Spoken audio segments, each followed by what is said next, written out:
ಪ್ರಕಟಣೆಯ ಗ್ರಂಥ 3ನೇ ಅಧ್ಯಾಯ 7ರಿಂದ 13 ವಾಕ್ಯಗಳು. ಓದುವುದನ್ನು ಕೇಳಿಸಿಕೊಳ್ಳೋಣ. Revelation chapter 3 verse 7 to 13. ಫಿಲದೆಲ್ಫಿಯಲ್ಲಿ ಇರುವ ಸಭೆಯ ದೂತನಿಗೆ ಬರೆ, ಪರಿಶುದ್ಧನೂ ಸತ್ಯವಂತನೂ ದಾವೀದನ ಬೀಗದ ಕೈಯುಳ್ಳವನು, ಯಾರು ಮುಚ್ಚಕೂಡದಂತೆ ತೆರೆಯುವವನು, ಯಾರೂ ತೆರೆಯದಂತೆ ಮುಚ್ಚುವವನು ಆಗಿರುವ ಆತನು ಹೇಳುವುದೇನೆಂದರೆ, ನಿನ್ನ ಕೃತ್ಯಗಳನ್ನು ಬಲ್ಲೆನು, ನಿನಗಿರುವ ಶಕ್ತಿ ಕೊಂಚವಾಗಿದ್ದರೂ ನೀನು ನನಗೆ ಸೇರಿದವನಲ್ಲವೆಂದು ಹೇಳದೆ ನನ್ನ ವಾಕ್ಯವನ್ನು ಕಾಪಾಡಿದ್ದರಿಂದ ಇಗೋ ನಿನ್ನೆದುರಿನಲ್ಲಿ ಒಂದು ಬಾಗಿಲನ್ನು ತೆರೆದಿಟ್ಟಿದ್ದೇನೆ, ಯಾರೂ ಅದನ್ನು ಮುಚ್ಚಲಾರರು. ನಾನು ನಿನಗೆ ಅನುಗ್ರಹಿಸುವುದೇನೆಂದರೆ, ತಾವು ಯಹೂದ್ಯರೆಂದು ಸುಳ್ಳಾಗಿ ಕೊಚ್ಚಿಕೊಳ್ಳುವ ಸೈತಾನನ ಸಮಾಜದವರಲ್ಲಿ ಕೆಲವರು ಬಂದು ನಿನ್ನ ಪಾದಗಳ ಮುಂದೆ ಬೀಳುವಂತೆಯೂ ನಿನ್ನನ್ನು ನಾನು ಪ್ರೀತಿಸಿದ್ದನ್ನು ತಿಳುಕೊಳ್ಳುವಂತೆಯೂ ಮಾಡುವೆನು. ನೀನು ನನ್ನ ಸಹನ ವಾಕ್ಯವನ್ನು ಕಾಪಾಡಿದ್ದರಿಂದ ಭೂನಿವಾಸಿಗಳನ್ನು ಪರೀಕ್ಷಿಸುವುದಕ್ಕಾಗಿ ಲೋಕದ ಮೇಲೆಲ್ಲ ಬರುವುದಕ್ಕಿರುವ ಶೋಧನೆಯ ಸಮಯದಲ್ಲಿ ನಿನ್ನನ್ನು ತಪ್ಪಿಸಿ ಕಾಪಾಡುವೆನು. ಬೇಗನೆ ಬರುತ್ತೇನೆ, ನಿನಗಿರುವುದನ್ನು ಹಿಡಿದುಕೊಂಡಿರು. ನಿನ್ನ ಜಯಮಾಲೆಯನ್ನು ಯಾರೂ ಅಪಹರಿಸಬಾರದು. ಯಾವನು ಜಯ ಹೊಂದುತ್ತಾನೋ ಅವನನ್ನು ನನ್ನ ದೇವರ ಆಲಯದಲ್ಲಿ ಸ್ತಂಭವಾಗಿ ನಿಲ್ಲಿಸುವೆನು. ಅವನು ಇನ್ನು ಮುಂದೆ ಅದರೊಳಗಿಂದ ಹೋಗುವುದೇ ಇಲ್ಲ. ಇದಲ್ಲದೆ ನನ್ನ ದೇವರ ಹೆಸರನ್ನೂ ನನ್ನ ದೇವರ ಬಳಿಯಿಂದ ಪರಲೋಕದೊಳಗಿಂದ ಇಳಿದು ಬರುವ ಹೊಸ ಯೆರೂಸಲೇಮ್ ಪಟ್ಟಣವೆಂಬ ನನ್ನ ದೇವರ ಪಟ್ಟಣದ ಹೆಸರನ್ನೂ ನನ್ನ ಹೊಸ ಹೆಸರನ್ನು ಅವನ ಮೇಲೆ ಬರೆಯುವೆನು. ದೇವರಾತ್ಮನು ಸಭೆಗಳಿಗೆ ಹೇಳುವುದನ್ನು ಕಿವಿಯುಳ್ಳವನು ಕೇಳಲಿ. ಓದಿದಂತಹ ವಾಕ್ಯ ಭಾಗವನ್ನು ಓದಲಿರುವ ವಾಕ್ಯ ಭಾಗವನ್ನು ದೇವರು ತಾನೇ ಆಶೀರ್ವಿಸಿಕೊಡಲಿ. ಜೀವಸ್ವರೂಪನಾದ ದೇವರು ತಾನೇ ತನ್ನ ಜೀವಳ ವಾಕ್ಯಗಳ ಮೂಲಕ ನನ್ನೊಂದಿಗೂ ನಿಮ್ಮೊಂದಿಗೂ ಮಾತನಾಡಲಿ ಮತ್ತು ಈ ಒಂದು ಸತ್ಯವೇದದ ಧ್ಯಾನದ ಮೂಲಕ ಕರ್ತನ ಕೃಪೆಯಲ್ಲಿಯೂ ಜ್ಞಾನದಲ್ಲಿಯೂ ನಾವೆಲ್ಲರೂ ಬೆಳೆಯುವಂತೆ ಕರ್ತನು ತಾನೇ ಸಹಾಯ ಮಾಡಲಿ. ಪ್ರಿಯ ಸೋದರ ಸೋದರಿಯರೇ, ನನ್ನ ಒಂದು ವಿಜ್ಞಾಪನೆ ಅಥವಾ ಮನವಿ ನಿಮ್ಮೊಂದಿಗೆ ಹಂಚಿಕೊಳ್ಳಲು ಬಯಸ್ತೇನೆ. ದಯಮಾಡಿ ನೀವು ವಾಕ್ಯವನ್ನ ಕೇಳುತ್ತೀರಿ, ಇತರರಿಗೂ ಕೂಡ ವಾಕ್ಯಗಳನ್ನು ಹಂಚುವಾಗ ನಿಜವಾಗಿಯೂ ಅದು ಇತರರಿಗೂ ಕೂಡ ಆಶೀರ್ವಾದಕರವಾಗಿರುತ್ತದೆ ಎಂಬುದಾಗಿ ನಾನು ನಿಮ್ಮಲ್ಲಿ ಕೇಳಿಕೊಳ್ಳುತ್ತೇನೆ. ಸೊ ಆ ಒಂದು ನಡವಳಿಕೆಯಿಂದ ವಾಕ್ಯಗಳನ್ನ ಕೇಳೋಣ, ವಾಕ್ಯಗಳನ್ನ ಧ್ಯಾನಿಸೋಣ, ನಮ್ಮ ಜೀವಿತದಲ್ಲೂ ಅಳವಡಿಸ್ಕೊಳ್ಳೋಣ, ಇತರರೊಂದಿಗೆ ನಾವು ಹಂಚಿಕೊಂಡು ಇತರರನ್ನು ಕೂಡ ಆತ್ಮೀಯ ಜೀವಿತದಲ್ಲಿ ನಾವು ಪ್ರೋತ್ಸಾಹಪಡಿಸೋಣ. ಆ ಒಂದು ಉದ್ದೇಶದಿಂದಲೇ ನಾವು ಅನೇಕ ಸಲ ನಿಮ್ಮನ್ನ ಪ್ರೋತ್ಸಾಹ ಪಡಿಸುತ್ತೇವೆ. ಮತ್ತು ಸೋದರ ಸುರೇಶ್ ಬೆಳ್ಳಿಕಟ್ಟಿ ಅಣ್ಣನವರು ಕೂಡ ಹೇಳ್ಕೊತಾ ಇರ್ತಾರೆ, ಕನ್ನಡ ಭಾಷೆಯನ್ನ ಯಾರು ಬಲ್ಲವರಾಗಿದ್ದಾರೋ, ವಾಕ್ಯಗಳನ್ನ ಕೇಳಲು ಬಯಸುತ್ತಾರೋ ಈ ಲಿಂಕ್ಗಳನ್ನ ಅವರಿಗೆ ಕಳುಹಿಸಿರೆಂಬುದಾಗಿ ಅವರು ಸಹ ಮನವಿಯನ್ನ ಮಾಡಿಕೊಳ್ಳುವವರಾಗಿದ್ದಾರೆ. ಆದ ಕಾರಣ ಪ್ರಿಯ ಸೋದರ ಸೋದರಿಯರೇ, ಭಾಗವಹಿಸಿ ಇತರರನ್ನು ಸಹ ಪ್ರೋತ್ಸಾಹ ಪಡಿಸಿರಿ.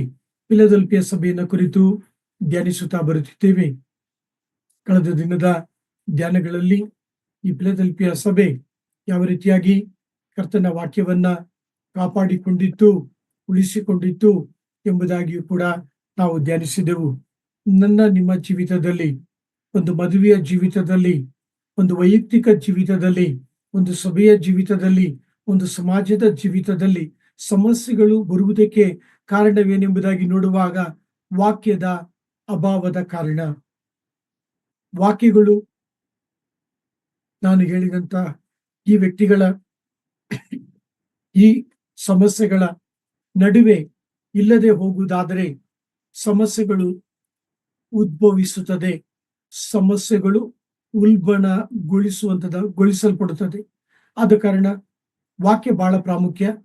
ವಾಕ್ಯಗಳನ್ನ ಕಾಪಾಡಿಕೊಳ್ಳೋಣ. ಫಿಲದೆಲ್ಫಿಯ ಸಭೆ ವಾಕ್ಯಗಳನ್ನ, ಕರ್ತನ ಮಾತುಗಳನ್ನ ಅದು ಕಾಪಾಡಿಕೊಂಡಿತು ಎಂಬುದಾಗಿ ಪ್ರಶಂಸಿಸಲ್ಪಡುತ್ತದೆ. ಈ ವಾಕ್ಯವನ್ನ ಕಾಪಾಡಿಕೊಂಡಂತ ಫಿಲದೆಲ್ಫಿಯ ಸಭೆ,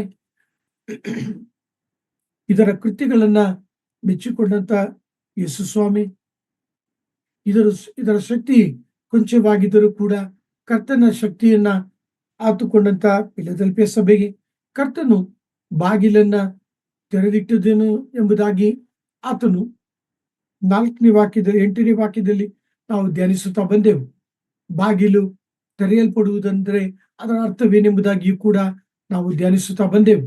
ಪೌಲನ ಜೀವಿತದ ಮೂಲಕ ಪೌಲನಿಗೆ ಸೇವೆ ಮಾಡಲು ಕರ್ತನು ಬಾಗಿಲನ್ನ ತೆರೆದಿಟ್ಟನು ಎಂಬುದಾಗಿ ದೇವರ ವಾಕ್ಯದಲ್ಲಿ ನಾವು ಧ್ಯಾನಿಸುತ್ತೇವೆ. ನಮ್ಮ ಮಧ್ಯದಲ್ಲಿ ಸಹೋದರ ಜಯರಾಜ್ ಮತ್ತು ಸಹೋದರಿ ಶಾಂತಿ ಜಯರಾಜ್ ಅವರು ಕೂಡ ಭಾಗವಹಿಸುತ್ತಿದ್ದಾರೆ. ಅವರ ಗೃಹದಲ್ಲಿ ಬುಧವಾರ ಸಂಜೆ ಗೃಹ ಕೂಡಿಕೆಯನ್ನು ಅವರು ನಡೆಸುತ್ತಿದ್ದಾರೆ ಬಹಳ ವರ್ಷಗಳಿಂದ. ಮತ್ತು ಈ ರೀತಿಯಾಗಿ ಆ ಒಂದು ಅವರ ಗೃಹದಲ್ಲಿ ಬಾಗಿಲು ತೆರೆಯಲ್ಪಡುವುದರ ಮೂಲಕ ಅನೇಕರಿಗೆ ಸುವಾರ್ತೆ ಆ ಗೃಹದ ಮೂಲಕ ತಲುಪಿಸಲ್ಪಡುತ್ತದೆ ಎಂಬುದಾಗಿ ನಿಮ್ಮ ಗಮನಕ್ಕೆ ತರಲು ಬಯಸುತ್ತೇನೆ. ಅವರ ಅಣ್ಣನವರ ಮನೆಗೆ ಸೇವೆಗೆ ಹೋಗಿರುವಾಗ, ವಿಶೇಷವಾಗಿ ಕ್ರಿಸ್ಮಸ್ ದಿನಗಳಲ್ಲೂ ಕೂಡ ಅನೇಕ ಪೊಲೀಸ್ ಅಧಿಕಾರಿಗಳು, ಜೊತೆ ಕೆಲಸ ಮಾಡುವಂತವರು ಎಲ್ಲರಿಗೂ ಕೂಡ ಆಹ್ವಾನಿಸಿ ವಾಕ್ಯಗಳನ್ನು ಕೊಟ್ಟು ಪ್ರೀತಿಯ ಔತಣವನ್ನು ಕೊಟ್ಟು ಅವರು ನಡೆಸಿದ್ದಾರೆ ಎಂಬುದಾಗಿ ನಿಮ್ಮ ಗಮನಕ್ಕೆ ತರಲು ಬಯಸುತ್ತೇನೆ. ದೇವರು ಬಾಗಿಲನ್ನ ತೆರೆಯುವಾತನಾಗಿದ್ದಾನೆ.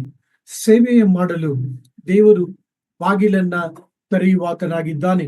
ಫಿಲದೆಲ್ಫಿಯ ಸಭೆ, ಆ ಸಭೆ ಸೇವೆ ಮಾಡುವುದಕ್ಕೋಸ್ಕರ ಕರ್ತನು ತನ್ನ ಬಾಗಿಲನ್ನ, ಅವಕಾಶಗಳನ್ನ ಆತನು ಕಲ್ಪಿಸಿದನೆಂಬುದಾಗಿ ವಾಕ್ಯ ಭಾಗದಲ್ಲಿ ನಿಮ್ಮ ಗಮನಕ್ಕೆ ತರಲು ಬಯಸುತ್ತೇನೆ. ಹಾಗಾದರೆ ನೀವು ಇರುವಂತ ಸ್ಥಳದಲ್ಲಿ ನಿಮಗೆ ದೇವರು ಬಾಗಿಲು ತೆರೆದಿದ್ದಾನ? ನೀವು ಸೇವೆ ಮಾಡಲು ಕರ್ತನು ನಿಮಗೆ ಅವಕಾಶವನ್ನ ಕಲ್ಪಿಸಿದ್ದಾನ? ಹಾಗಾದರೆ ಆ ಅವಕಾಶವನ್ನ ನಿಮ್ಮ 2 ಹಸ್ತಗಳಿಂದ ಬಾಚಿಕೊಂಡು ಸೇವೆಯನ್ನ ಮಾಡಿರಿ. ಯಾರು ಆತನು ತೆರೆದದನ್ನ ಯಾರು ಮುಚ್ಚಲು ಸಾಧ್ಯವಿಲ್ಲ, ಆತನು ಮುಚ್ಚಿದ್ದನ್ನ ಯಾರು ಸಹ ತೆರೆಯಲು ಸಾಧ್ಯವಿಲ್ಲ.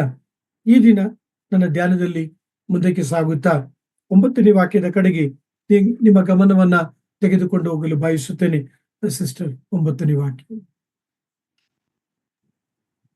ನಾನು ನಿನಗೆ ಅನುಗ್ರಹಿಸುವುದೇನೆಂದರೆ, ತಾವು ಯಹೂದ್ಯರೆಂದು ಸುಳ್ಳಾಗಿ ಕೊಚ್ಚಿಕೊಳ್ಳುವ ಸೈತಾನನ ಸಮಾಜದವರಲ್ಲಿ ಕೆಲವರು ಬಂದು ನಿನ್ನ ಪಾದಗಳ ಮುಂದೆ ಬೀಳುವಂತೆಯೂ ನಿನ್ನನ್ನು ನಾನು ಪ್ರೀತಿಸಿದ್ದನ್ನು ತಿಳುಕೊಳ್ಳುವಂತೆಯೂ ಮಾಡುವೆನು. ವಾಕ್ಯವನ್ನು ನೀವು ಗಮನಿಸುವುದಾದರೆ, ಈ ವಾಕ್ಯದ ಮೂಲಕ ಕರ್ತನು ನನ್ನನ್ನು ಆಶೀರ್ವದಿಸಿದ, ಪ್ರೋತ್ಸಾಹಪಡಿಸಿದ, ಬಲಪಡಿಸಿದ ಎಂಬುದಾಗಿ ನಂಬಿಕೆಯಿಂದ ನಾನು ನಿಮ್ಮೊಂದಿಗೆ ಹಂಚಿಕೊಳ್ಳಬಲ್ಲೆ. ಪ್ರಿಯ ಸಹೋದರ ಸಹೋದರಿಯರೇ, ಗಮನಿಸಿರಿ, ಯೇಸು ಸ್ವಾಮಿ ಏನ್ ಹೇಳ್ತಾ ಇದ್ದಾರೆ? ಯಹೂದ್ಯರು ಎಂಬುದಾಗಿ ಹೇಳಿಕೊಳ್ಳತಕ್ಕಂಥವರು ನಿಜವಾದ ಯಹೂದ್ಯರಲ್ಲ, ಆದರೆ ತಾವು ಯಹೂದ್ಯರೆಂದು ಹೇಳಿಕೊಳ್ಳತಕ್ಕಂಥವರು ಈ ಫಿಲದೆಲ್ಫಿಯ ವಿಶ್ವಾಸಿಗಳನ್ನ ಅವರು ಏನು ಮಾಡಿದರು ಎಂಬುದಾಗಿ ನೋಡುವಾಗ ದೇವರ ವಾಕ್ಯ ಹೇಳ್ತದೆ, ಹಿಂಸೆ ಪಡಿಸುತ್ತಿದ್ದರು. ಬಹಳ ನೋವನ್ನ, ದುಃಖವನ್ನ ಫಿಲದೆಲ್ಫಿಯದಲ್ಲಿದ್ದಂತ ದೇವರ ಮಕ್ಕಳಿಗೆ ಅವರು ತಂದರು ಎಂಬುದಾಗಿ ಈ ವಾಕ್ಯ ಭಾಗ ಮಾತನಾಡುತ್ತದೆ.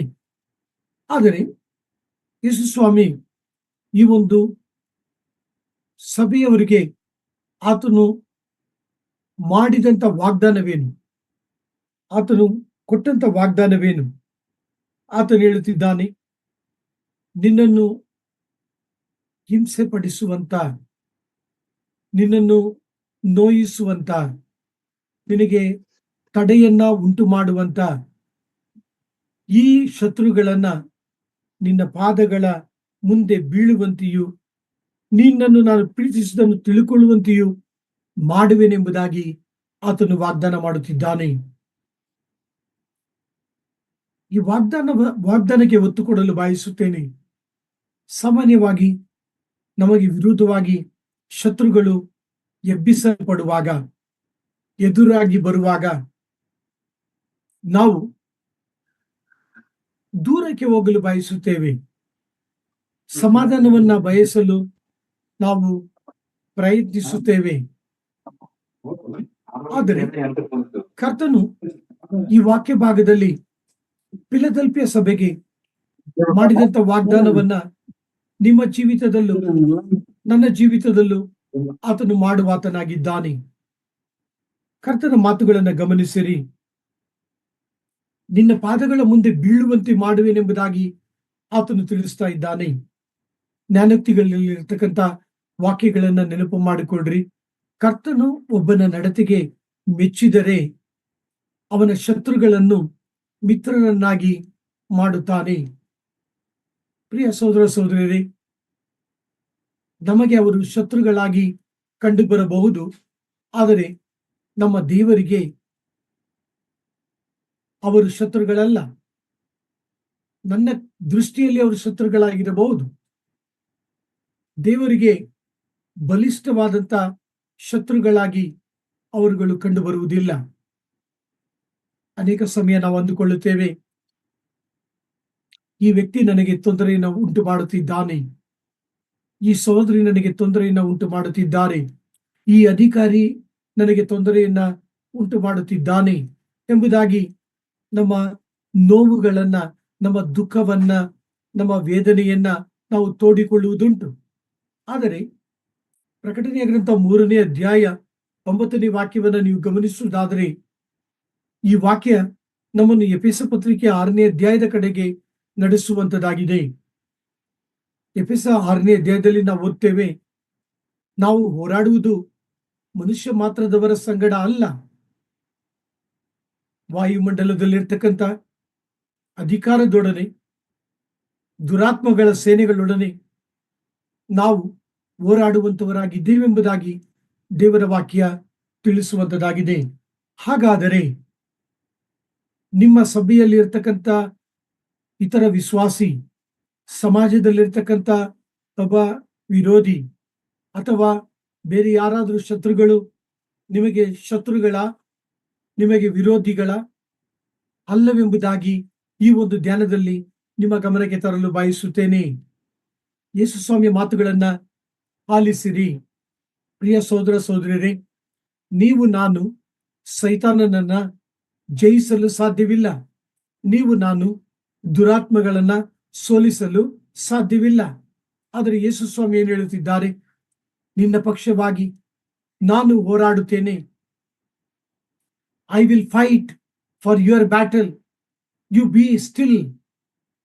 ಕೀರ್ತನೆ 46, ಮೌನವಾಗಿರು.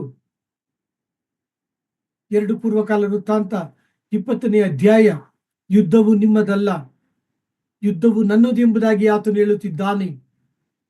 ನೀವು ನಿಂತು ನೋಡಿರಿ, ನೀವು ಮೌನವಾಗಿರಿ, ನಾನು ಕೊಡುವ ರಕ್ಷಣೆಯನ್ನ ನೋಡಿರಿ, ನಾನು ಕೊಡುವ ಜಯವನ್ನ ನೋಡಿರಿ ಎಂಬುದಾಗಿ ಆತನು ತಿಳಿಸುತ್ತಿದ್ದಾನೆ. ಎಂಥ ಮಧುರವಾದಂಥ ಮಾತುಗಳು, ಎಂಥ ಆದರಣೀಯ ಮಾತುಗಳು. ಪ್ರಿಯ ಸಹೋದರ ಸಹೋದರಿಯರೇ, ನೀವು ಹಿಂಸೆಯಲ್ಲಿ ಹಾದು ಹೋಗುತ್ತಿದ್ದೀರಾ? ಯೇಸು ಸ್ವಾಮಿಯನ್ನ ನಂಬಿರುವ ಕಾರಣ ವಿರೋಧತ್ವಗಳನ್ನ ಎದುರಿಸುತ್ತಿದ್ದೀರಾ? ಅನೇಕರು ನಿಮಗೆ ಅಡ್ಡಿಯನ್ನ ಉಂಟು ಮಾಡುತ್ತಿದ್ದಾರಾ? ಆತಂಕವನ್ನ ಉಂಟು ಮಾಡುತ್ತಿದ್ದಾರಾ? ಅನೇಕರು ನಿಮ್ಮ ದುಃಖಕ್ಕೆ ಕಾರಣರಾಗಿದ್ದಾರಾ? ಇಗೋ, ಪ್ರಕಟಣೆಯ ಗ್ರಂಥ 3ನೇ ಅಧ್ಯಾಯ 9ನೇ ವಾಕ್ಯದ ಮಾತುಗಳನ್ನ ನೆನಪು ಮಾಡಿಕೊಡ್ರಿ. ನಿನ್ನ ಪಾದಗಳ ಮುಂದೆ ಬೀಳುವಂತೆಯೂ, ನಿನ್ನನ್ನು ನಾನು ಪ್ರೀತಿಸಿದನ್ನು ತಿಳುಕೊಳ್ಳುವಂತೆಯೂ ಮಾಡುವೆನು. ನಮಗೊಬ್ಬ ದೇವರಿದ್ದಾನೆ. ಆತನು ಬಲಿಷ್ಠನಾದ ದೇವರಾಗಿದ್ದಾನೆ. ನಮಗೊಬ್ಬ ದೇವರಿದ್ದಾನೆ. ಆತನು ಸರ್ವಶಕ್ತನಾದ ದೇವರಾಗಿದ್ದಾನೆ. ನಮ್ಮನ್ನು ಕರೆದಾತನು ನಂಬಿಗಸ್ತನಾಗಿದ್ದಾನೆ. ಈ ವಾಕ್ಯಕ್ಕೆ ಮತ್ತೊಂದು ಆತ್ಮೀಯ ಪಾಠವನ್ನ ಜೋಡಿಸಲು ಅಥವಾ ಒತ್ತು ಕೊಡಲು ಬಯಸುತ್ತೇನೆ. ಪ್ರಿಯರೇ, ನೀವು ವಿರೋಧತ್ವಗಳನ್ನ ಎದುರಿಸುವಾಗ ದೇವರು ನಿಮ್ಮನ್ನು ಕರೆದಂತ ಕರೆಯುವಿಕೆಯನ್ನ ನೀವು ಅರ್ಥ ಮಾಡಿಕೊಳ್ಳಬೇಕು. ಯಾಕೆಂದರೆ ನಮ್ಮ ಕರೆಯುವಿಕೆಯನ್ನ ನಾವು ಅರ್ಥ ಮಾಡಿಕೊಳ್ಳದೆ ಹೋದರೆ ನಾವು ದೇವರಿಗೆ ಏನು ಹೇಳುತ್ತೇವೆ ಗೊತ್ತಾ? ದೇವರೇ, ಈಜೆಬೇಳಲು ನನ್ನ ಪ್ರಾಣವನ್ನ ತೆಗೆಯಲು ಆಕೆ ಆಳುಗಳನ್ನ ಕಳುಹಿಸಿದ್ದಾಳೆ. ನನ್ನ ಪ್ರಾಣವನ್ನ ನೀನು ತೆಗೆದುಕೋ. ಈ ಪ್ರವಾದಿಯ ಸೇವೆ ಪರಿಚರ್ಯ ನನಗೆ ಬೇಡ. ನನ್ನ ಸೇವೆಗೆ ನಾನು ರಾಜೀನಾಮೆ ಕೊಡುತ್ತೇನೆ. ಈ ಸಭೆಯಿಂದ ನಾನು ಹೊರಟು ಹೋಗುತ್ತೇನೆ. ಈ ಸಭೆ ನನಗೆ ಬೇಡ. ಈ ಸ್ಥಳ ನನಗೆ ಬೇಡ. ಈ ಕೆಲಸದ ಸ್ಥಳ ನನಗೆ ಬೇಡ. ನನಗೆ ಇಲ್ಲಿ ಕೆಲಸ ಮಾಡಲು ಸಾಧ್ಯವಿಲ್ಲ. ನನಗೆ ಈ ವ್ಯಕ್ತಿ ನನಗೆ ಇಷ್ಟವಾಗುತ್ತಿಲ್ಲ. ಈ ಒಂದು ಪರಿಸ್ಥಿತಿ ಈ ಒಂದು ಸನ್ನಿವೇಶ ದೇವರೇ ನನಗೆ ಇಷ್ಟವಾಗುತ್ತಿಲ್ಲ, ನನಗೆ ಬೇಸರವಾಗಿದೆ, ನಾನು ಆಯಾಸಗೊಂಡಿದ್ದೇನೆ, ನಾನು ರಾಜೀನಾಮೆ ಕೊಡಲು ಬಯಸುತ್ತೇನೆ, ದೇವರೇ ನನ್ನನ್ನು ತೆಗೆದುಕೊಂಡು ಹೋಗು ಎಂಬುದಾಗಿ ನಾವು ಪ್ರತಿಕ್ರಿಯೆ ಮಾಡುವಂತವರಾಗಿದ್ದೇವೆ. ಆದ ಕಾರಣ ದೇವರು ತನ್ನ ಮಕ್ಕಳಾದಂತ ನಮ್ಮನ್ನು ಕರೆದಂತ ಕರೆಯುವಿಕೆಯನ್ನ ನಾವು ಅರ್ಥ ಮಾಡಿಕೊಳ್ಳಬೇಕು. ಆಗ ಮಾತ್ರವೇ ನಾವು ದೇವರ ಆ ಒಂದು ಕರೆಯುವಿಕೆಗೆ ಸ್ಪಂದಿಸಲು ಸಾಧ್ಯ, ದೇವರ ಚಿತ್ತವನ್ನ ಮಾಡಲು ಸಾಧ್ಯ, ದೇವರ ಕೆಲಸವನ್ನ ಮಾಡಲು ಸಾಧ್ಯ. ಸೊ ಪ್ರಿಯ ಸಹೋದರ ಸಹೋದರಿಯರೇ, ನೀವು ನಾನು ನಮ್ಮ ಜೀವಿತಗಳಲ್ಲಿ, ನಮ್ಮ ಕ್ರೈಸ್ತ ಜೀವಿತದಲ್ಲಿ ಶೋಧನೆಗಳು ಬರುತ್ತದೆ, ವಿರೋಧತ್ವಗಳು ಬರುತ್ತದೆ, ನೋವುಗಳು ಬರುತ್ತವೆ, ಹಿಂಸೆಗಳು ಬರುತ್ತವೆ. ಕರ್ತನ ಕರೆಯುವಿಕೆಯನ್ನು ತಿಳಿದುಕೊಂಡು ಕರ್ತನಿಗೋಸ್ಕರವಾಗಿ ನಾವು ನಿಂತುಕೊಳ್ಳೋಣ. ಶತ್ರುಗಳು ಜಯವನ್ನ ಸಾಧಿಸಲು ಕರ್ತನು ಅನುಮತಿಸುವುದಿಲ್ಲ. ತನ್ನ ಮಕ್ಕಳು ಜಯವನ್ನ ಹೊಂದಲು ಆತನು ಜಯ ಕೊಡುತ್ತಾನೆ, ಜಯವನ್ನ ರುಚಿ ನೋಡುವಂತೆ ಕರ್ತನು ಮಾಡುತ್ತಾನೆ. ಆದ ಕಾರಣ ಪ್ರಿಯ ಸಹೋದರ ಸಹೋದರಿಯರೇ, ಪ್ರಕಟಣೆ ಗ್ರಂಥ 3ನೇ ಅಧ್ಯಾಯ 9ನೇ ವಾಕ್ಯದ ಯೇಸು ಸ್ವಾಮಿಯ ಮಧುರವಾದ ಮಾತುಗಳನ್ನ ಗಮನಿಸಿರಿ.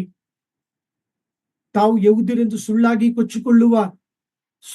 ಕೊಚ್ಚಿಕೊಳ್ಳುವ ಹೌದು ಪ್ರಿಯರೇ, ನೀವು ಯೋಹನ ಬರೆದ ಸುವಾರ್ತೆ 8ನೇ ಅಧ್ಯಾಯ 39ರಿಂದ 44ನೇ ವಾಕ್ಯಗಳನ್ನ ಗಮನಿಸುವಾಗ ಈ ಸುಳ್ಳಿನ ಮೂಲ ಪುರುಷನನ್ನ ನಾವು ತಿಳಿದುಕೊಳ್ಳಬಹುದು.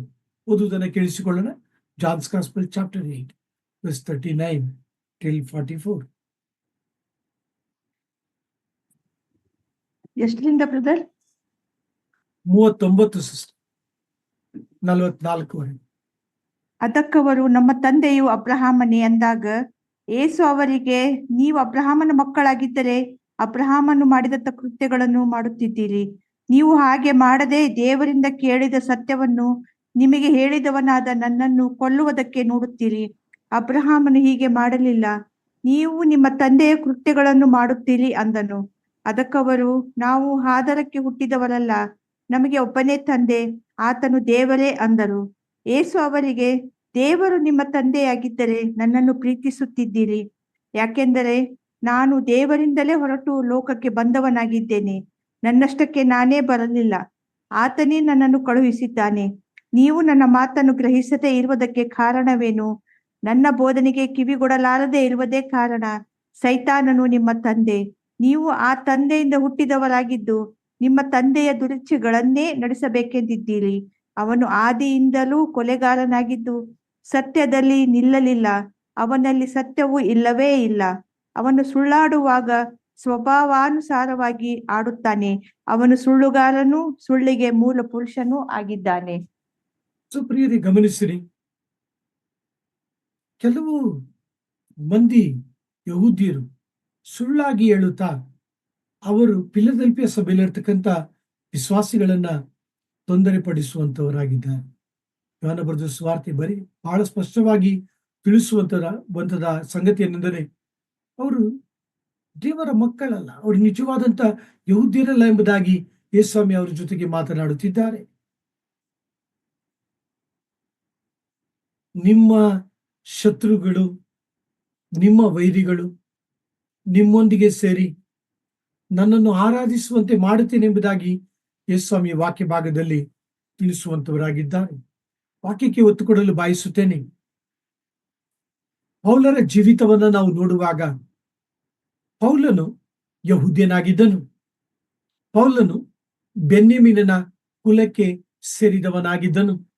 ಪೌಲನು ಗಮಲಿಯೇಲನ ಪಾದದಡಿಯಲ್ಲಿ ಕುಳಿತು ಶಾಸ್ತ್ರಗಳನ್ನ, ವಾಕ್ಯಗಳನ್ನ ಪಾರಂಗತ ಮಾಡಿದಂತ ವ್ಯಕ್ತಿಯಾಗಿದ್ದನು.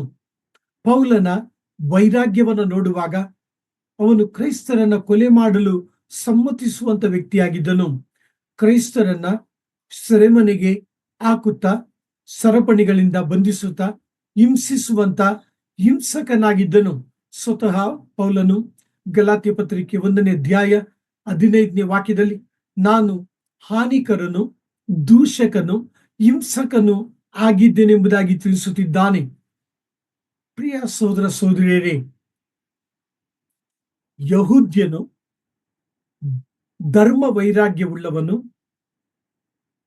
ತನ್ನ ಜೀವಿತದಲ್ಲಿ ತಾನು ಮಾಡುವುದು ದೇವರಿಗೆ ಪ್ರಿಯ ಎಂಬುದಾಗಿ, ಮೆಚ್ಚುಗೆಯಾದುದು ಎಂಬುದಾಗಿ ಅಂದುಕೊಂಡು ಮಾಡುತ್ತಿದ್ದಂಥ ವ್ಯಕ್ತಿ ದಮಸ್ಕಕ್ಕೆ ಪ್ರಯಾಣ ಮಾಡುವಾಗ ಕರ್ತನು ಅವನನ್ನು ಸಂಧಿಸಿದನು. ಅವನ ಜೀವಿತ ಬದಲಾಯಿತು. ಕರ್ತನೇ ನೀನಾರೆ ಎಂಬುದಾಗಿ ಕೇಳಿದನು. ಕರ್ತನ ಕರೆಯುವಿಕೆಗೆ ಆತನು ಸ್ಪಂದಿಸಿದನು. ಯಾವ ಯಹೂದ್ಯನು ಯಾರನ್ನ ಹಿಂಸೆ ಪಡಿಸುತ್ತಿದ್ದನೋ, ಯಾರನ್ನ ಕೊಲ್ಲಲು ಸಮ್ಮತಿಸಿದನೋ, ಯಾರನ್ನ ಸೆರೆಪನಿಗಳಿಂದ ಬಂಧಿಸಲು ಅಪ್ಪಣೆಯ ಚೀಟಿಯನ್ನ ಮಹಾ ಯಾಚಕರಿಂದ ಪಡೆದುಕೊಂಡು ಹೊರಟಿದ್ದನೋ, ಆ ಪೌಲನು ದೇವರನ್ನ ಆರಾಧಿಸುವಂತ ಆರಾಧಿಕನಾದನು. ಯೇಸು ಸ್ವಾಮಿಯನ್ನ ಪ್ರಚುರಪಡಿಸುವಂತ ಪ್ರಚಾರಕನಾದನು. ಹೊಸ ಒಡಂಬಡಿಕೆಯ ಪತ್ರಿಕೆಗಳನ್ನ ನನಗೋಸ್ಕರವಾಗಿ, ನಿಮಗೋಸ್ಕರವಾಗಿ, ನಮ್ಮೆಲ್ಲರಿಗೋಸ್ಕರವಾಗಿ ಅಧಿಕವಾಗಿ ಬರೆದಂತ ವ್ಯಕ್ತಿ ಪೌಲನಾಗಿದ್ದಾನೆ. ನಿಜವಲ್ಲವ ಪ್ರಿಯ ಸಹೋದರ ಸಹೋದರಿಯರೇ? ಪೌಲನ ಜೀವಿತದಲ್ಲಿ ಮಾತ್ರವ ದೇವರು ಅವನನ್ನ ಈ ವಾಕ್ಯದ ಬೆಳಕಿನಲ್ಲಿ ನಿನ್ನ ಪಾದಗಳ ಮುಂದೆ ಬೀಳುವಂತೆಯೂ ನಿನ್ನನ್ನು ನಾನು ಪ್ರೀತಿಸುವುದನ್ನು ತಿಳ್ಕೊಳ್ಳುವಂತೆಯೂ ಮಾಡುವೆನೆಂಬುದಾಗಿ ಮಾಡಿದ್ದು ಪೌಲನ ಜೀವಿತದಲ್ಲಿ ಮಾತ್ರವ? ಇಲ್ಲ ಪ್ರಿಯ ಸಹೋದರ ಸಹೋದರಿಯರು, ಅನೇಕರ ಜೀವಿತದಲ್ಲಿ ಕರ್ತನು ಮಾಡಿದ್ದಾನೆ.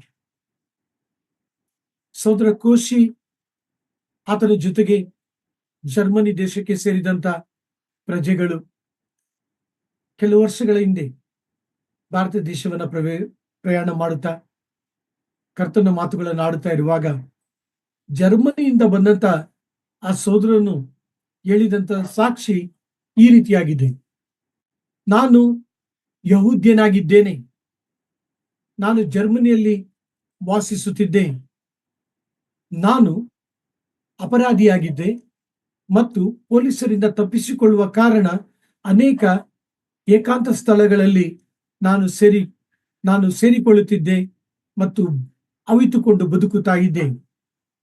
ಆ ರೀತಿಯಾದಂತಹ ಒಂದು ಏಕಾಂತ ಸ್ಥಳದಲ್ಲಿ ಸುವಾರ್ಥ ಕೂಟ ಒಂದು ಬಸ್ಸಿನಲ್ಲಿ ಜರುಗುತ್ತಿತ್ತು. ಆ ಸುವಾರ್ಥ ಕೂಟ ಆ ಬಸ್ಸಿನಲ್ಲಿ ಜರುಗುವ ಕಾರಣ ಆ ಬಸ್ಸಿಗೆ ನಾನು ಕಲ್ಲನ್ನು ಹೊಡೆಯುತ್ತಿದ್ದೆ, ಸೇವೆ ಮಾಡುವವರಿಗೆ ಅಡ್ಡಿ ಮಾಡುತ್ತಿದ್ದೆ. ತದನಂತರ ದಿನಗಳಲ್ಲಿ ಕ್ಲುಪ್ತವಾಗಿ ಅವರ ಸಾಕ್ಷಿಯನ್ನು ನಿಮ್ಮ ಗಮನಕ್ಕೆ ತರುತ್ತಿದ್ದೇನೆ. ಕರ್ತನು ಆತನನ್ನು ಸಂಧಿಸಿದ, ಆತನು ರಕ್ಷಣೆಯನ್ನು ಪಡೆದುಕೊಂಡ, ಸಭೆಗೆ ಹಿಂಸೆ ಪಡಿಸುತ್ತಿದ್ದ ಆ ವ್ಯಕ್ತಿ ನಿಜವಾದ ಕರ್ತನನ್ನು ತಿಳಿದುಕೊಂಡ. ಈ ರೀತಿಯಾಗಿ ಅನೇಕರ ಜೀವಿತವನ್ನ ನಿಮ್ಮ ಗಮನಕ್ಕೆ ತರಬಹುದು. ಆದರೆ ಅವೆಲ್ಲವುಗಳನ್ನ ನೀವು ಬಲ್ಲವರಾಗಿದ್ದೀರಿ. ನಿಮ್ಮ ನೆನಪನ್ನ ಈ ಒಂದು ವಾಕ್ಯ ಧ್ಯಾನದಲ್ಲಿ ನಾನು ಕೆದಕುತ್ತಿದ್ದೇನೆ. ಕಳೆದ ದಿನದ ನನ್ನ ಒಂದು ಧ್ಯಾನಗಳಲ್ಲೂ ಕೂಡ ನಿಮ್ಮೊಂದಿಗೆ ನಾನು ಹಂಚಿಕೊಂಡಿದ್ದೇನೆ. ಬೆಂಗಳೂರಿನ Yelahanka wheel and axle plant ಇದ್ದಂತ ಸಭೆಯನ್ನ 12 ಗಂಟೆ ರಾತ್ರಿಗೆ ಒಡೆಯಲು ಪ್ರಾರಂಭಿಸಿದರು. ಉದಯ ಕಾಲ 4 ಗಂಟೆಗೆ ಅದನ್ನ ನೆಲಸಮ ಮಾಡಿದ್ದರು. ತದನಂತರ ದಿನಗಳಲ್ಲಿ ಯಾವ ವ್ಯಕ್ತಿ ಆ ಸಭೆಯನ್ನ ಕೆಡವಿದನೋ, ಯಾವ ವ್ಯಕ್ತಿ ಯಾವ ಗುಂಪಿನ ಜೊತೆಗೆ ಸೇರಿ ದೇವರ ಆಲಯವನ್ನ ನಾಶ ಮಾಡಿದನೋ, ಆರಾಧನೆಯ ಸ್ಥಳವನ್ನ ಧ್ವಂಸ ಮಾಡಿದನೋ, ಆ ವ್ಯಕ್ತಿಯನ್ನ ಕರ್ತನು ಸಂಧಿಸಿದನು. ಆ ವ್ಯಕ್ತಿ ಈ ಸಭೆ ಯಲಹಂಕ ಬಳಿ ವೀಲ್ ಅಂಡ್ ಆಕ್ಸೆಲ್ ಬಳಿ ಕಟ್ಟಲ್ಪಟ್ಟಂತ ಸಭೆಯ ಕಟ್ಟಿದ ನಂತರ, ಪುನಃ ಕೆಡವಲ್ಪಟ್ಟಂತ ಸಭೆ ಕಟ್ಟಿದ ನಂತರ ಆ ಸಭೆಯ ಪ್ರತಿಷ್ಠೆಗೆ ಅವನನ್ನ ಕರೆಸಿ ಆ ಸಹೋದರನ ಮೂಲಕ ಆ ದಿನ ರಿಬ್ಬನ್ ಅನ್ನ ಕಟ್ ಮಾಡಿದರು. ಆತನ ಹೆಸರು ಗೌಡ ಎಂಬುದಾಗಿ. ಸ್ವತಃ ಆತನು ಕನ್ನಡ ಭಾಷೆಯಲ್ಲಿ ಭಾಷಾಂತರ ತನ್ನ ಸಾಕ್ಷಿಯನ್ನ ತಿಳಿಸುತ್ತಿದ್ದಾಗ, ಆತನಿಗೆ ಆಂಗ್ಲ ಭಾಷೆಯಲ್ಲಿ ನಾನು ಭಾಷಾಂತರ ಮಾಡುತ್ತಿದ್ದಾಗ ಆತನ ಬಾಯಿಂದ ಕೇಳಿದಂತ ಈ ಸಾಕ್ಷಿಯನ್ನ ನಿಮ್ಮೊಂದಿಗೆ ನಾನು ಹಂಚಿಕೊಳ್ಳುತ್ತಿದ್ದೇನೆ. ಯಾವ ದೇವರ ಮಕ್ಕಳಿಗೆ ಹಾನಿ, ನೋವು, ಹಿಂಸೆಯನ್ನು ತಂದನು, ಆ ವ್ಯಕ್ತಿ ಅದೇ ದೇವರ ಮಕ್ಕಳ ಜೊತೆಗೆ ಸೇರಿ ಕರ್ತನನ್ನ ಆರಾಧಿಸಿದನು ಎಂಬುದಾಗಿ ದೇವರ ವಾಕ್ಯದ ಆಧಾರದ ಮೇಲೆ ನಿಮ್ಮ ಗಮನಕ್ಕೆ ತರಲು ಬಯಸುತ್ತಿದ್ದೇನೆ. ಪ್ರಿಯ ಸೋದರ ಸೋದರಿ, ಭಾರತ ದೇಶದಲ್ಲಿ ಎಷ್ಟೋ ಕಡೆ ಹಿಂಸಾಚಾರಗಳು ಜರುಗುತ್ತಿದೆಯಲ್ಲ, ಆರಾಧನೆಗೆ ತಡೆಯಾಗುತ್ತಿದೆಯಲ್ಲ, ಬಹಳ ವಿಧವಾದಂತ ವಿರೋಧತ್ವಗಳನ್ನು ಕುರಿತು ನಾವು ಕೇಳುತ್ತಿದ್ದೇವಲ್ಲ. ಸಾಮಾಜಿಕ ಜಾಲತಾಣಗಳಲ್ಲಿ ವಿಡಿಯೋ ದೃಶ್ಯಗಳನ್ನು ನಾವು ನೋಡುವಾಗ ನಿಜವಾಗಿಯೂ ಭಯಂಕರವಾಗಿ ಕಂಡು ಬರುವಂತದ್ದಾಗಿದೆ. ನಿಮ್ಮನ್ನು ನನ್ನನ್ನು ಅಧೈರ್ಯಪಡಿಸುವಂತ ದೃಶ್ಯಗಳಾಗಿ, ಮಾತುಗಳಾಗಿ ಕಂಡು ಬರುವಂತದ್ದಾಗಿದೆ. ಆದರೆ ಪ್ರಕಟಣೆಯ ಗ್ರಂಥ 3ನೇ ಅಧ್ಯಾಯ 9ನೇ ವಾಕ್ಯದಲ್ಲಿ ನಾವು ಯೇಸು ಸ್ವಾಮಿಯ ಕಡೆಗೆ ನೋಡುವಾಗ, ಯೇಸು ಸ್ವಾಮಿ ನಮ್ಮನ್ನು ನೋಡಿ ಏನು ಹೇಳುತ್ತಿದ್ದಾರೆ? ನಾನು ನಿನಗೆ ಅನುಗ್ರಹಿಸುವುದೇನೆಂದರೆ ತಾವು ಯಹೂದ್ಯರೆಂದು ಸುಳ್ಳಾಗಿ ಕೊಚ್ಚಿಕೊಳ್ಳುವ ಸೈತಾನನ ಸಮಾಜದವರಲ್ಲಿ ಕೆಲವರು ಬಂದು ನಿನ್ನ ಪಾದಗಳ ಮುಂದೆ ಬೀಳುವಂತೆಯೂ ನಿನ್ನನ್ನು ನಾನು ಪ್ರೀತಿಸಿದನ್ನು ತಿಳುಕೊಳ್ಳುವಂತೆಯೂ ಮಾಡುವೆನು. ಪ್ರಿಯ ಸೋದರ ಸೋದರಿ, ಈ ವಾಕ್ಯದ ಮೂಲಕ ನಾನು ನಿಮ್ಮನ್ನು ಪ್ರೋತ್ಸಾಹಪಡಿಸಲು ಬಯಸುತ್ತೇನೆ. ಯೇಸುವಿನ ಮಾತುಗಳು ನಿಮ್ಮನ್ನು ನನ್ನನ್ನು ಧೈರ್ಯಪಡಿಸುವಂತ ಮಾತುಗಳಾಗಿವೆ. ಯೇಸು ಸ್ವಾಮಿಯ ಮಾತುಗಳು ನಿಮ್ಮನ್ನು ನನ್ನನ್ನು ಬಲಪಡಿಸುವಂತ ಮಾತುಗಳಾಗಿವೆ. ಆತನು ತಿಳಿಸ್ತಾ ಇದ್ದಾನೆ, ನಾನು ಅನುಗ್ರಹಿಸುತ್ತೇನೆ. ಹಾಗಾದರೆ ನೀವು ನಾನು ಯಾವ ರೀತಿಯಾಗಿ ನಡೆದುಕೊಳ್ಳಬೇಕು? ಫಿಲದೆಲ್ಫಿಯ ಸಭೆಯ ಹಾಗೆ ನಾವು ನಡೆದುಕೊಳ್ಳಬೇಕು. ಫಿಲದೆಲ್ಫಿಯ ಸಭೆ ಯಾವ ರೀತಿಯಾಗಿ ನಡೆದುಕೊಂಡಿತು? ನೀನು ನನಗೆ ಸೇರಿದವನಲ್ಲವೆಂದು ಹೇಳದೆ. ಓ ಪ್ರಿಯ ಸೋದರ ಸೋದರಿ, ನೀವು ನಾನು ಯಾವ ಸ್ಥಳದಲ್ಲಿ ದೇವರು ನಮ್ಮನ್ನು ಇಟ್ಟಿದ್ದಾನೋ, ಯಾವ ಸಭೆಯಲ್ಲಿ ನಮ್ಮನ್ನು ಇಟ್ಟಿದ್ದಾನೋ, ಯಾವ ಸಮಾಜದಲ್ಲಿ ನಮ್ಮನ್ನು ಇಟ್ಟಿದ್ದಾನೋ, ನಾವು ಯೇಸುವಿಗೆ ಸೇರಿದ್ದೇವೆಂಬುದಾಗಿ ಹೇಳೋಣವೇ? ಸಾಕ್ಷಿಯ ಜೀವಿತವನ್ನ ಜೀವಿಸೋಣವೇ?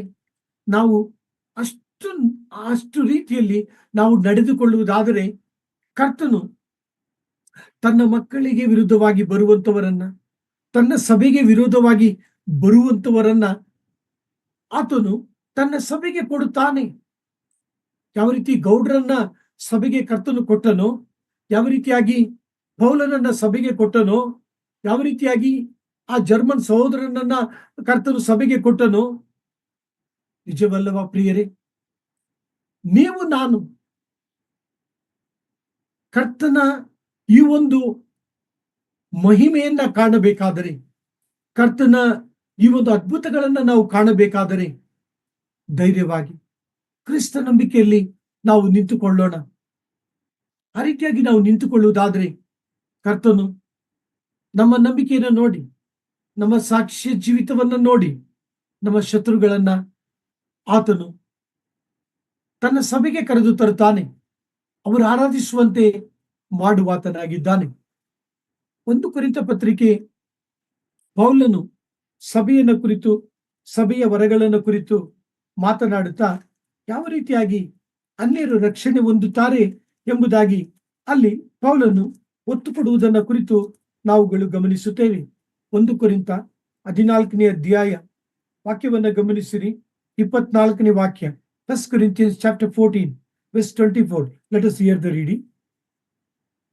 ಆದರೆ ನೀವೆಲ್ಲರೂ ಪ್ರವಾದಿಸುತ್ತಿರಲು ಕ್ರಿಸ್ತ ನಂಬಿಕೆ ಇಲ್ಲದವನಾಗಲಿ ಈ ವರವಿಲ್ಲದವನಾಗಲಿ ಒಳಗೆ ಬಂದರೆ ಅವನು ಎಲ್ಲರ ಮಾತನ್ನು ಕೇಳಿ ತಾನು ಪಾಪಿ ಎಂಬ ಅರುಹನ್ನು ಹೊಂದುವನು. ಎಲ್ಲರ ಮಾತಿನಿಂದ ಪರಿಶೋಧಿತನಾಗುವನು.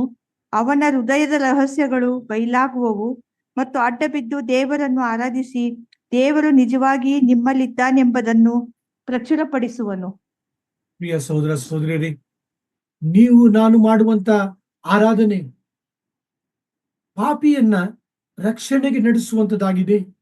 ನೀವು ನಾನು ಆರಾಧಿಸುವಾಗ ಪಾಪಿಯ ಹೃದಯದಲ್ಲಿ, ಪಾಪಿಯ ಮನಸ್ಸಿನೊಂದಿಗೆ ಪವಿತ್ರಾತ್ಮರು ಮಾತನಾಡಿ ಆತನು ಯೇಸು ಸ್ವಾಮಿಯ ಕಡೆಗೆ ನಡೆಸುವಾತನಾಗಿದ್ದಾನೆ. ಹಾಗಾದರೆ ನೀವು ನಾನು ಈ ದಿನಗಳಲ್ಲಿ ನಾವು ಎದುರಿಸುವಂತ ವಿರೋಧತ್ವಗಳನ್ನು ನೋಡುವಾಗ, ಕಾನೂನುಗಳನ್ನು ನಾವು ನೋಡುವಾಗ, ಕಟ್ಟಳೆಗಳು ನಿಯಮಗಳನ್ನು ನಾವು ನೋಡುವಾಗ ಅಧೈರ್ಯ ಪಡದೆ ವಾಕ್ಯವನ್ನು ಆತುಕೊಳ್ಳೋಣ. ಕರ್ತನು ಖಂಡಿತವಾಗಿಯೂ ವಾಕ್ಯದ ಪ್ರಕಾರ ವಾಗ್ದಾನವನ್ನ ಫಿಲದೆಲ್ಫಿಯ ಸಭೆಯಲ್ಲಿ ನೆರವೇರಿಸಿದಾತನು ನನ್ನ ಜೀವಿತದಲ್ಲೂ ನಿಮ್ಮ ಜೀವಿತದಲ್ಲೂ ಕೂಡ ಆತನು ನೆರವೇರಿಸುವಾತನಾಗಿದ್ದಾನೆ. ದೇವರ ಕರೆವಿಕೆಗೆ ನಾವು ಕಿವಿಗೊಡೋಣ. ಪೌಲನು ಅಗ್ರಿಪರಾಜನಿಗೆ ಹೇಳಿದಾಗೆ ನೀವು ನಾನು ಕೂಡ ಈ ಒಂದು ಧ್ಯಾನದಲ್ಲಿ ನಮ್ಮನ್ನು ಸಮರ್ಪಿಸಿಕೊಳ್ಳೋಣ. ಓ ಅಗ್ರಿಪರಾಜನೇ, ಪರಲೋಕದಿಂದ ಉಂಟಾದ ಆ ದರ್ಶನಕ್ಕೆ ನಾನು ಅವಿಧಿಯನ್ನಾಗಲಿಲ್ಲ. ಅದೇ ರೀತಿಯಾಗಿ ನೀವು ನಾನು ಕೂಡ ನಮ್ಮ ಆತ್ಮೀಯ ಜೀವಿತದಲ್ಲಿ ಕರ್ತನು ಕರೆದಂತ ಕರೆವಿಕೆಗೆ ನಾವು ಬದ್ಧರಾಗಿರೋಣ. ಸುವಾರ್ತೆಯ ಮೂಲಕ ನಿಮ್ಮನ್ನು ನನ್ನನ್ನು ಆತನು ಕರೆದಿದ್ದಾನೆ. ನಮ್ಮ ಶತ್ರುಗಳಿಗೆ ವಿರುದ್ಧವಾಗಿ ಕರ್ತನು ಹೋರಾಡುತ್ತಾನೆ. ನಮ್ಮ ವೈರಿಗಳಿಗೆ ವಿರುದ್ಧವಾಗಿ ಕರ್ತನು ಹೋರಾಡಿ ತನ್ನ ಮಕ್ಕಳಾದಂತ ನಮಗೆ ಜಯ ಕೊಡುವಾತನಾಗಿದ್ದಾನೆ. ಅವರನ್ನ ಸಭೆಗೆ ಕರುತರುತ್ತಾನೆ, ಅವರನ್ನ ಆರಾಧಿಕರನ್ನಾಗಿ ಮಾಡುತ್ತಾನೆ. ಹಾಗಾದರೆ ನೀವು ನಾನು ಈ ವಾಕ್ಯದ ಬೆಳಕಿನಲ್ಲಿ ನಮ್ಮ ಶತ್ರುಗಳಿಗೋಸ್ಕರವಾಗಿ ಪ್ರಾರ್ಥಿಸೋಣ. ನಾನು ಆಗಲೇ ಎಫೆಸ ಪತ್ರಿಕೆ 6ನೇ ಅಧ್ಯಾಯವನ್ನು ನಿಮ್ಮ ಗಮನಕ್ಕೆ ತಂದಿದ್ದೇನೆ. ನೀವು ನಾನು ಹೋರಾಡುವುದು ಮನುಷ್ಯದವರ ಜೊತೆಗೆ ಅಲ್ಲ, ಶರೀರ ಕಣ್ಣಿಗೆ ಕಾಣುವಂತ ವ್ಯಕ್ತಿಗಳ ಜೊತೆಗೆ ಅಲ್ಲ, ಅಂಧಕಾರದ ಶಕ್ತಿಗಳ ಜೊತೆಗೆ ಕರ್ತನು ಹೋರಾಡುತ್ತಾನೆ. ಕರ್ತನು ಜಯವನ್ನ ಕೊಡುತ್ತಾನೆ. ನಿಮ್ಮ ವಾಕ್ಯದ ಕಡೆಗೆ ನಿಮ್ಮ ಗಮನವನ್ನು ತೆಗೆದುಕೊಂಡು ಹೋಗಲು ಬಯಸುತ್ತೇನೆ. ಪ್ರಕಟಣೆಯ ಗ್ರಂಥ 20ನೇ ಅಧ್ಯಾಯದಲ್ಲಿ ಈ ಶತ್ರುವನ್ನ ಯಾವ ರೀತಿಯಾಗಿ ಕರ್ತನು ತಡೆಯುತ್ತಾನೆ ಎಂಬ ಸಂಗತಿಗಳನ್ನ ಆ ದಿನದಲ್ಲಿ ಇನ್ನು ಅಧಿಕವಾಗಿ ಶತ್ರುಗಳ ವಿಷಯದಲ್ಲಿ, ಕರ್ತನ ಹೋರಾಡುವಂತ ವಿಷಯದಲ್ಲಿ ಒತ್ತು ಕೊಡಲು ಬಯಸುತ್ತೇನೆ. ನನ್ನ ಧ್ಯಾನವನ್ನು ಮುಂದಕ್ಕೆ ತೆಗೆದುಕೊಂಡು ಹೋಗುತ್ತಾ ಪ್ರಕಟಣೆಯ ಗ್ರಂಥ 3ನೇ ಅಧ್ಯಾಯ 10ನೇ ವಾಕ್ಯವನ್ನ ಓದುವುದನ್ನ ಕೇಳಿಸಿಕೊಳ್ಳೋಣ. Revelation chapter 3 verse 10. ನೀನು ನನ್ನ ಸಹನ ವಾಕ್ಯವನ್ನು ಕಾಪಾಡಿದ್ದರಿಂದ ಭೂನಿವಾಸಿಗಳನ್ನು ಪರೀಕ್ಷಿಸುವುದಕ್ಕಾಗಿ ಲೋಕದ ಮೇಲೆಲ್ಲ ಬರುವುದಕ್ಕಿರುವ ಶೋಧನೆಯ ಸಮಯದಲ್ಲಿ ನಿನ್ನನ್ನು ತಪ್ಪಿಸಿ ಕಾಪಾಡುವೆನು. ಬೇಗನೆ ಬರುತ್ತೇನೆ, ನಿನಗಿರುವುದನ್ನು ಹಿಡಿದುಕೊಂಡಿರು. ಈ ವಾಕ್ಯವನ್ನ ನೀವು ಗಮನಿಸುವುದಾದರೆ ಕರ್ತನು ಈ ವಾಕ್ಯ ಭಾಗದಲ್ಲಿ ಆತನು ತಿಳಿಸುವಂತ ಸಂಗತಿ ಏನೆಂದರೆ, ಭೂನಿವಾಸಿಗಳನ್ನು ಪರೀಕ್ಷಿಸುವುದಕ್ಕಾಗಿ ಲೋಕದ ಮೇಲೆಲ್ಲ ಬರುವುದಕ್ಕಿರುವ ಶೋಧನೆ ಎಂಬುದಾಗಿ ಆತನು ಈ ಮಾತನ್ನು ಉಪಯೋಗಿಸುತ್ತಾನೆ. ಅದರ ಆತ್ಮೀಯ ಅರ್ಥವನ್ನ ನಿಮ್ಮ ಗಮನಕ್ಕೆ ತರಲು ಬಯಸುತ್ತೇನೆ. ಪ್ರಿಯ ಸಹೋದರ ಸಹೋದರಿಯರೇ, ಈ ಒಂದು ಶೋಧನೆ ಫಿಲದೆಲ್ಫಿಯ ಸಭೆಯವರಿಗೆ ಬರುತ್ತದೆ ಎಂಬ ಒಂದು ದಿಕ್ಕಿನಲ್ಲಿ ಈ ವಾಕ್ಯವನ್ನ ನಾವು ತೆಗೆದುಕೊಳ್ಳುತ್ತಿಲ್ಲ. ಲೋಕದ ಮೇಲೆಲ್ಲ ಬರಲಿಕ್ಕಿರ್ತಕ್ಕಂಥ ಶೋಧನೆ ಎಂಬ ಆ ಒಂದು ದಿಕ್ಕಿನಲ್ಲಿ ಈ ಒಂದು ವಾಕ್ಯವನ್ನ ನಾವು ಚಿಂತನೆ ಮಾಡುವುದಾದರೆ ಇದರ ಒಂದು ಆತ್ಮೀಯ ಪಾಠವನ್ನ ನಾವು ತಿಳಿದುಕೊಳ್ಳಲು ಸಾಧ್ಯ. ವಾಕ್ಯಕ್ಕೆ ಒತ್ತು ಕೊಡಲು ಬಯಸುತ್ತೇನೆ. ಮತ್ತೆ ಬರೆದ ಸುವಾರ್ತೆ 24ನೇ ಅಧ್ಯಾಯ 21ನೇ ವಾಕ್ಯ. Mathews gospel chapter 24 verse 21. Let us hear the reading.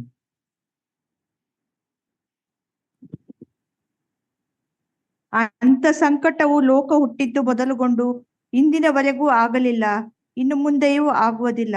ಕರ್ತನು ಆ ದಿನಗಳನ್ನು ಕಡಿಮೆ ಮಾಡದಿದ್ದರೆ ಒಂದು ನರಪ್ರಾಣಿಯಾದರೂ ಉಳಿಯದು. ಈ ಒಂದು ಹಿಂಸೆ, ಈ ಒಂದು ಶೋಧನೆ, ಇದು ಉಪದ್ರವ ಕಾಲದಲ್ಲಿ ಜರುಗುವಂತ ಒಂದು ಶೋಧನೆಯಾಗಿದೆ. ಆದರೆ ಕರ್ತನ ನಾಮಕ್ಕೆ ಸ್ತೋತ್ರ. ನೀವು ಪ್ರಕಟಣೆಯ ಗ್ರಂಥದ 22 ಅಧ್ಯಾಯಗಳನ್ನ ನನ್ನೊಂದಿಗೆ ಧ್ಯಾನಿಸುತ್ತಾ ನಿಮ್ಮ ವೈಯಕ್ತಿಕ ಜೀವಿತದಲ್ಲೂ ಕೂಡ ಧ್ಯಾನಿಸುತ್ತಿರಲಾಗಿ ನೀವು ಬಹಳ ಸೂಕ್ಷ್ಮವಾಗಿ ಅಧ್ಯಯನ ಮಾಡುವಾಗ ಪ್ರಕಟಣೆಯ ಗ್ರಂಥ 1ನೇ ಅಧ್ಯಾಯದಿಂದ ಪ್ರಕಟಣೆಯ ಗ್ರಂಥ 4ನೇ ಅಧ್ಯಾಯದವರೆಗೂ ಸಭೆಯನ್ನ ಕುರಿತು ಕರ್ತನಾದ ಯೇಸು ಕ್ರಿಸ್ತನು ದೇವರಾತ್ಮನ ಮೂಲಕ ಅಂದು ಯೋಹಾನನ ಸಂಗಡ ಮಾತನಾಡಿದಂತ ನಮ್ಮ ಕರ್ತನು ಇಂದು ನನ್ನೊಂದಿಗೂ ನಿಮ್ಮೊಂದಿಗೂ ಮಾತನಾಡುತ್ತಾ ಕರ್ತನು ತಿಳಿಸುವಂತ ಸಂಗತಿ ಏನೆಂದರೆ, ಈ ಭೂಲೋಕದ ಮೇಲೆಲ್ಲ ಬರುವುದಕ್ಕಿರುವ ಶೋಧನೆಯ ಸಮಯದಲ್ಲಿ ಸಭೆ ಈ ಭೂಮಿ ಮೇಲೆ ಇರುವುದಿಲ್ಲ ಎಂಬುದಾಗಿ ಆತನು ತಿಳಿಸುತ್ತಿದ್ದಾನೆ. ಹೌದು ಪ್ರಿಯ ಸಹೋದರ ಸಹೋದರರೇ, ಪ್ರಕಟಣೆಯ ಗ್ರಂಥ 5ನೇ ಅಧ್ಯಾಯದಿಂದ ನಾವುಗಳು ಧ್ಯಾನಿಸುವಾಗ ಸಭೆ ಎಂಬ ಪದವನ್ನ ಅಲ್ಲಿ ಯೇಸು ಸ್ವಾಮಿ ಉಪಯೋಗಿಸುವುದಿಲ್ಲ, ದೇವರಾತ್ಮನು ಮಾತನಾಡುವುದಿಲ್ಲ.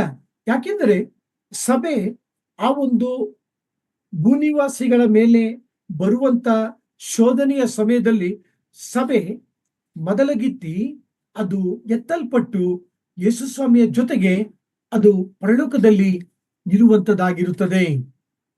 ಸೊ ಆದ ಕಾರಣ ಯೇಸು ಸ್ವಾಮಿ ಈ ಸಭೆಗೆ ತಿಳಿಸುವಂತ ಮಾತೇನೆಂದರೆ, ನನ್ನ ಸಹನ ವಾಕ್ಯವನ್ನು ಕಾಪಾಡಿದ್ದರಿಂದ ಭೂನಿವಾಸಿಗಳನ್ನ ಪರೀಕ್ಷಿಸುವುದಕ್ಕಾಗಿ ಲೋಕದ ಮೇಲೆ ಬರುವುದಕ್ಕಿರುವ ಶೋಧನೆಯ ಸಮಯದಲ್ಲಿ ನಿನ್ನನ್ನು ತಪ್ಪಿಸಿ ಕಾಪಾಡುವೆನು. ಯಾವಾಗ ಕಾಪಾಡುವೆನು? ಯಾವಾಗ ಈ ಇಡೀ ಭೂನಿವಾಸಿಗಳು ಉಪದ್ರವ ಕಾಲ, ಮಹಾ ಉಪದ್ರವ ಕಾಲ, ಟ್ರಿಬುಲೇಷನ್ ಅಂಡ್ ಗ್ರೇಟ್ ಟ್ರಿಬುಲೇಷನ್ ಅಲ್ಲಿ ಹಾದು ಹೋಗುತ್ತಾರೋ ಆ ಕಾಲ ಎಂಬುದಾಗಿ ಇದರ ಒಂದು ಆತ್ಮೀಯ ಪಾಠವಾಗಿದೆ. ಪ್ರಿಯ ಸೋದರ ಸೋದರಿಯರೇ, ಸಭೆ ಉಪದ್ರವ ಕಾಲವನ್ನ ಅದು ಪ್ರವೇಶ ಮಾಡುವುದಿಲ್ಲ. ಸಭೆ ಮಹಾ ಉಪದ್ರವ ಕಾಲವನ್ನ ಪ್ರವೇಶ ಮಾಡುವುದಿಲ್ಲ. ಈ ಒಂದು ವಾಕ್ಯ ಪ್ರಕಟಣೆಯ ಗ್ರಂಥ 3ನೇ ಅಧ್ಯಾಯ 10ನೇ ವಾಕ್ಯದಲ್ಲಿರ್ತಕ್ಕಂಥ ವಾಕ್ಯ ದಾನಿಯೇಲನ ಪ್ರವಾದನೆಯ ಗ್ರಂಥದ 70 ವಾರಗಳು ಕಳೆದ ನಂತರ ಸಂಭವಿಸುವಂತ ಉಪದ್ರವ ಕಾಲವನ್ನ ಕುರಿತು ಮಾತನಾಡುವಂತದ್ದಾಗಿದೆ. ದೇವರ ಮಕ್ಕಳಾದಂತ ನನ್ನನ್ನು ನಿಮ್ಮನ್ನು ಕರ್ತನು ಈ ಉಪದ್ರವ ಕಾಲದಲ್ಲಿ ಕಾಪಾಡುವಾತನಾಗಿದ್ದಾನೆ. ವಾಕ್ಯಕ್ಕೆ ಒತ್ತು ಕೊಡಲು ಬಯಸುತ್ತೇನೆ. ದಯಮಾಡಿ ನಿಮ್ಮ ಸತ್ಯವೇದಗಳನ್ನು ಗಮನಿಸಿರಿ. 1 John chapter 2 verse 18, 1 ಯೋಹಾನ 2ನೇ ಅಧ್ಯಾಯ 18ನೇ ವಾಕ್ಯ ಓದುವುದನ್ನು ಕೇಳಿಸಿಕೊಳ್ಳೋಣ.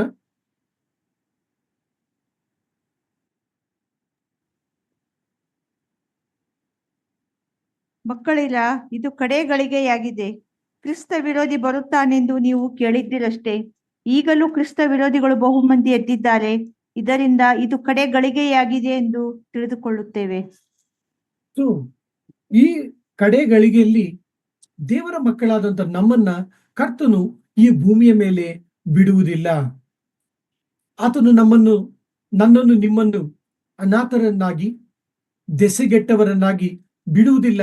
ಅದಕ್ಕೆ ಬದಲಾಗಿ ಸಭೆ ಮೊದಲಗಿತ್ತಿ ಯೇಸು ಸ್ವಾಮಿಯನ್ನ ನಂಬಿದಂತ ಮಕ್ಕಳನ್ನ ತನ್ನೊಂದಿಗೆ ಆತನು ಪರಲೋಕಕ್ಕೆ ಕೊಂಡೊಯ್ಯುತ್ತಾನೆ. ವಾಕ್ಯಕ್ಕೆ ಒತ್ತುಕೊಡಲು ಬಯಸುತ್ತೇನೆ.